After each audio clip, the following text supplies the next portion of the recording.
Magandang araw po. Ngayon po ay October 27, 2022, Thursday. At 59 days na lang, Pasko na. Welcome po at mabuhay po kayo sa the stock market today. Ang ating balitang share ay tungkol sa SMC Global Power. Pero bago ang lahat, ako po si Benji Chidoro, isang retired bank officer na nagsimula mag-invest sa Philippine stock market noong 2007. Ginagawa ko po ito araw-araw at binabalita ko po ang pinaka-latest news tungkol sa inyong paborito at pinaka-aktibong stocks sa Philippine market. At kung gusto niyo po na content, niimbitahan ko po kayo mag-subscribe sa ating channel. Kung meron kayong stocks na gustong ipa-review, paki-comment lang po sa comment box at aking ipa-prioritize. Hindi po ako financial advisor. Mga sinasabi ko po dito ay hindi po financial advice. At get well soon to my dear cousin Mari. We're praying for your quick recovery. Huwag kayong alis dahil babahagi ko sa inyo ang ating financial headlines at ang resulta ng trading sa ating PSE ngayong araw, October 27, 2022. Dito lamang sa the stock market today.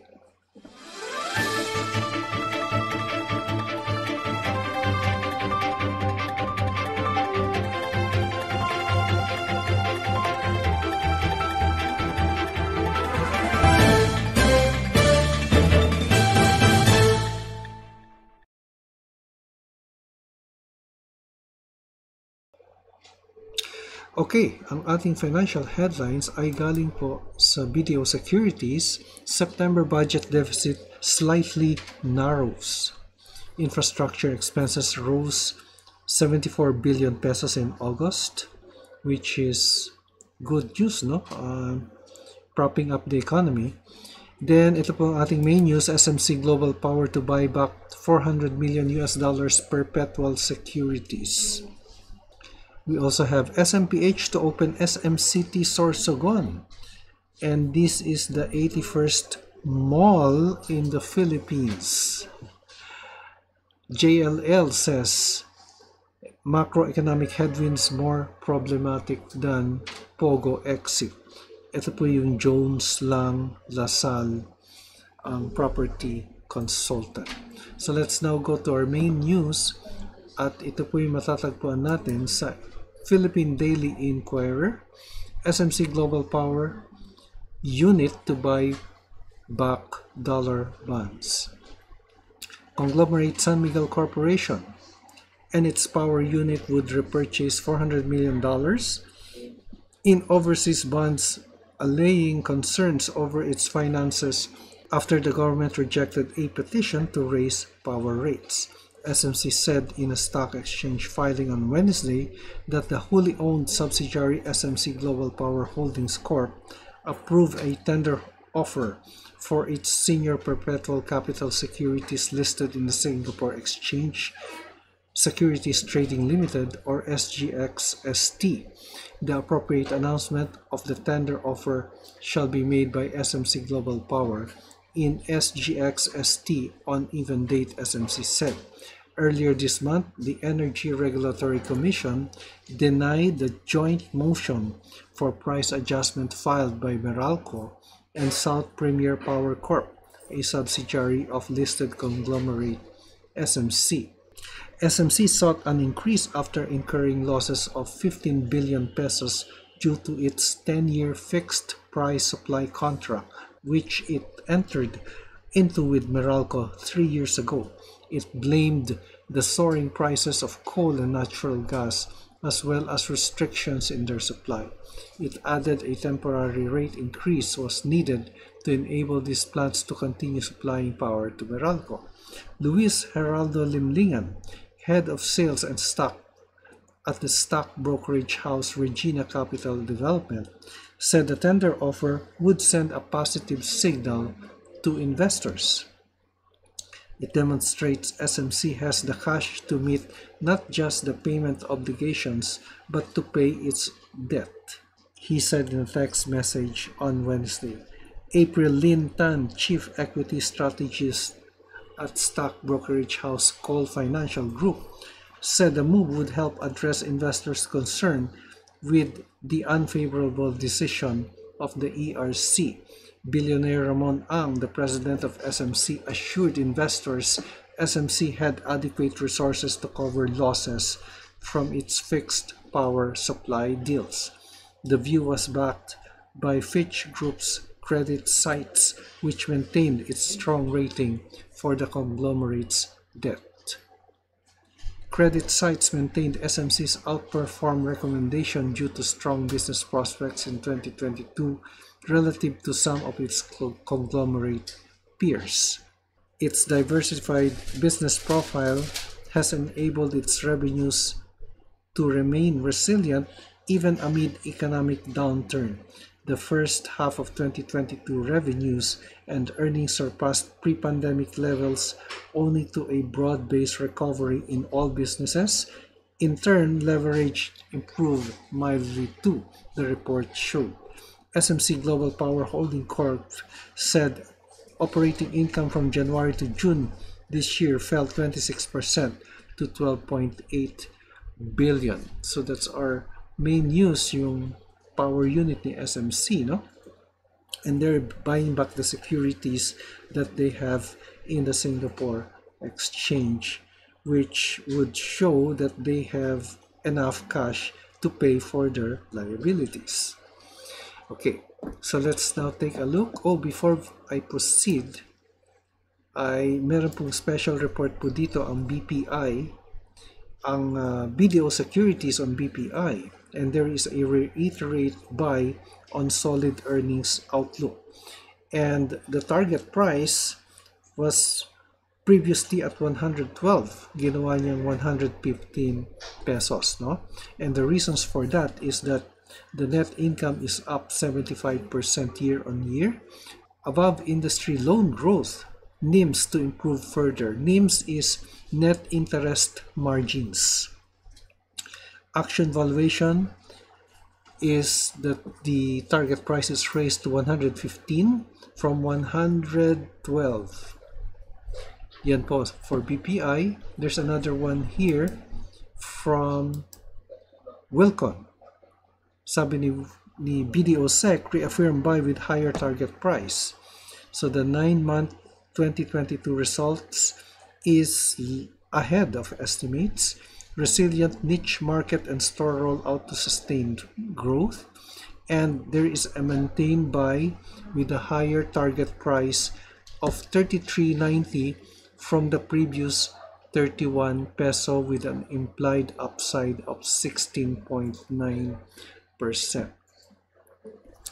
Okay, so let's now take a look at the Philippine Stock Exchange and the Philippine Stock Exchange Index on how it performed.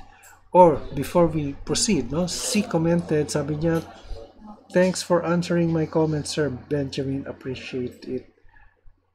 Thank you very much, C, for your question. So let's now go to the index and the Philippine Stock Exchange on what happened today. Okay, ang ating index ay umakyat ng 109.05 points or 1.78% ang akyat, ano? 6,230.58 na po. At sunod-sunod po ang pag-akyat niya simula po noong October 24, Monday, no? Ngayon po ay ito ay isa sa pinakamalaking akyat this week. Ngayon po, ang ating market activity, 123 ang umabante, 55 ang bumaba, at 44 ang hindi nagbago. Ang all-share index ay umakyat ng 1.21%. Ang lahat ng ating sectoral indices, liban lang sa properties, ay umakyat. Ang properties ay bumaba ng 0.74%.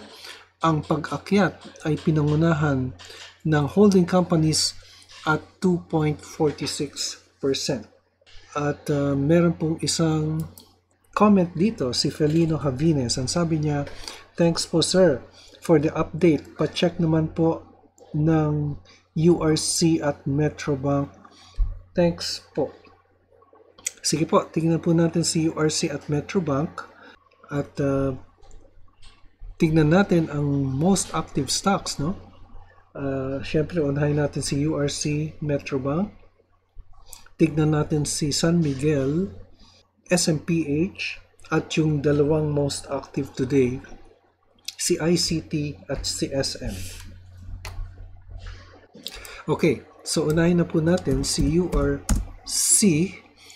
Before we proceed, meron palang isang item dito na gusto kong i-share sa inyo galing po sa PhilStar. Stocks continue winning streak tracking Asian peers. Ito po yung regional stock market na umaakyat kasama na po ang PSE index. At ito po ay as of yesterday. The Philippine stock market sustained its upward momentum yesterday, tracking gains in Asian shares and on Wall Street. Okay, so mukhang fina-follow po niya ang ng regional at New York Stock Exchange. So, umpisa na po natin ang URC. Meron po siyang breakout. Yes, merong above average volume po dito. At ang akyat ng URC ay 5 pesos 90 centavos or 5.08%. Nasa 122 pesos na po siya from the previous day's close of 116.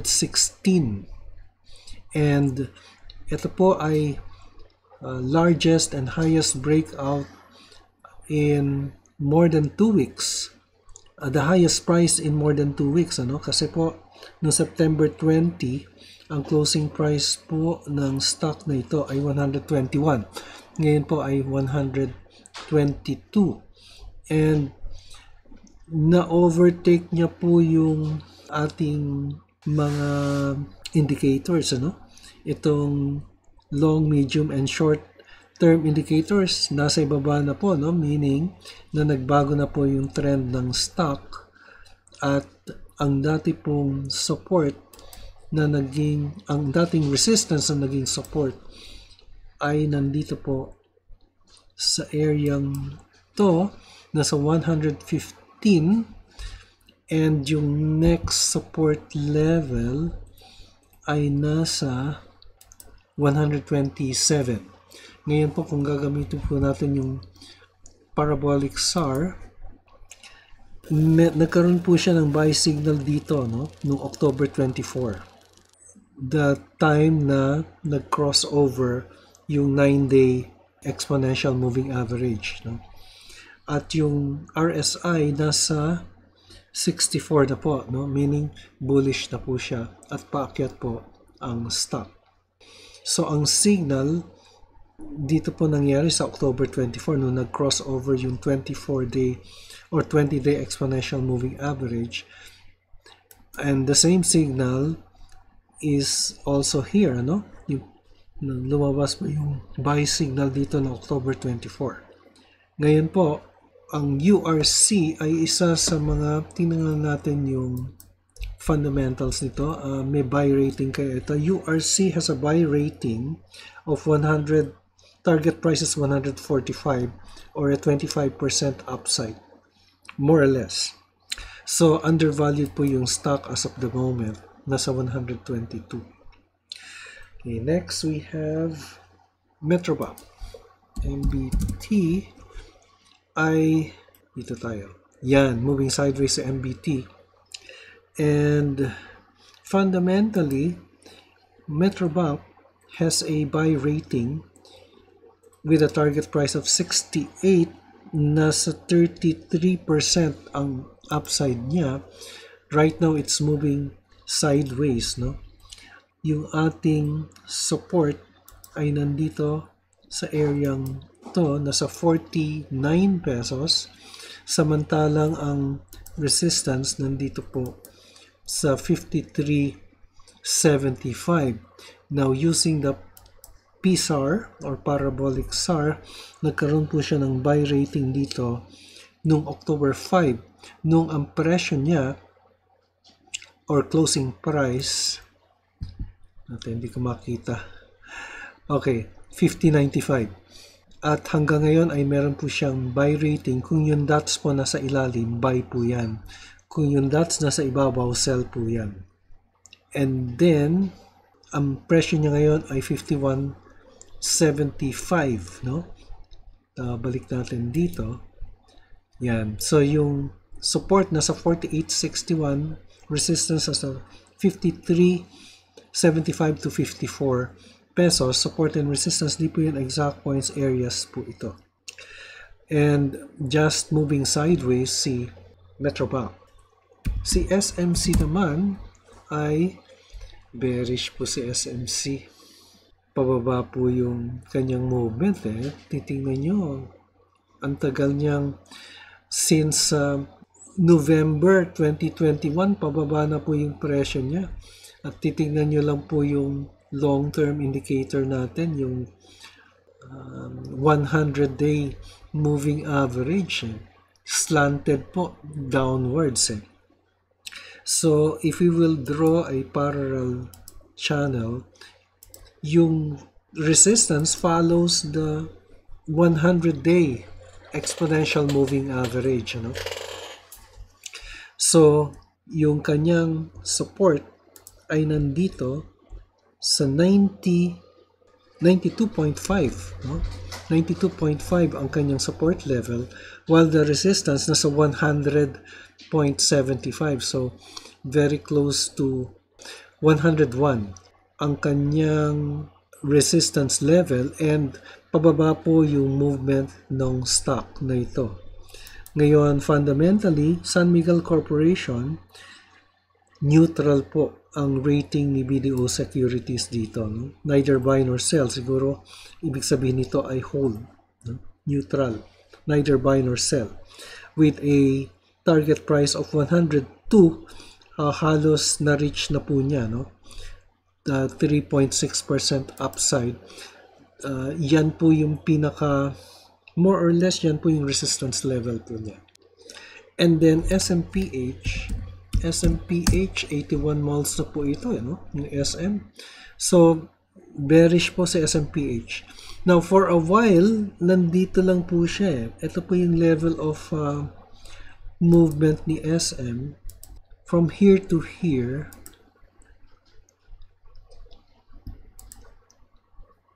yan po more or less ang movement ni SM eh. From February 2022 up to September 2022, ganun po ang kanyang movement. Pero ngayon ay nasa ilalim na po, no? Yung long and medium term ay nasa taas, meaning pababa po more or less ang stock. Pero nag-hold po siya ng support dito eh. Ang support niya nandito sa area to, nasa 31 pesos. Let's take a look at the fundamentals. SMPH. SM Prime is neutral with a 40 peso target price, or halos malapit na po, no? 22%. At yung pinaka-resistance nandito po sa area nito. Nasa 34. Ngayon, parabolic SAR, meron siyang buy rating kasi nag-oversold siya dito. And the buy signal started on October 5. Yung closing price po no October 5 was 31.75. Ngayon po ay nasa 3.45. So, almost 1 peso po yung gain, no? Should you sell today?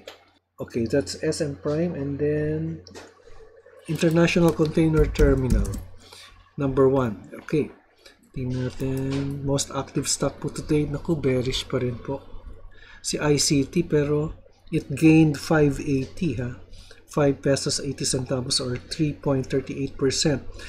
But yung short-term indicator appears to be moving or piercing through, meaning nagsa-sideways movement na po siya. And there was an oversold level here, no? Yan. Nung September 30, nag-oversold po yung stock.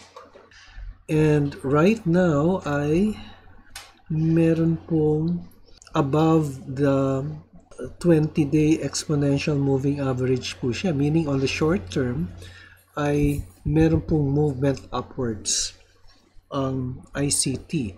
But on the overall ay pababa pa rin po ang movement nito. In the meantime, ang pinaka resistance, the resistance follows the 50-day or medium-term indicator. No? So, nasa 177, 179 ang pinaka-resistance niya. Support ay nandito po sa 156. And then, si SM naman, the second most active stock, yan, meron siyang appears to be a breakout kasi this is the highest since in 2 weeks, no? At merong above average volume po siya. So mukhang breakout po si SM, ano? And support, yung resistance na naging support, ito po siya. Yan, 800 po, yung kanyang resistance na ngayon po ay support. And then, the next resistance level ay nandito sa 850. Yan po yung next resistance level ni SM and it's moving up. Kasi po yung presyo niya ngayon na 830 is higher than the average. Yung 20, 50, and 100 days, mas mataas po ang presyong ito kaysa sa moving averages natin. Meaning na paakyat po ang stock na ito. Ay, yun na pala yung last. Okay po. So yan po ang ating report sa stock market. Ika-17 ng Oktubre 2022. Ito po si Benji Chadoro. Nagpapaalala, an investment in knowledge pays the best interest. Maraming salamat sa inyong pagtangkilik at hanggang sa muli. Stay safe, God bless, and bye for now.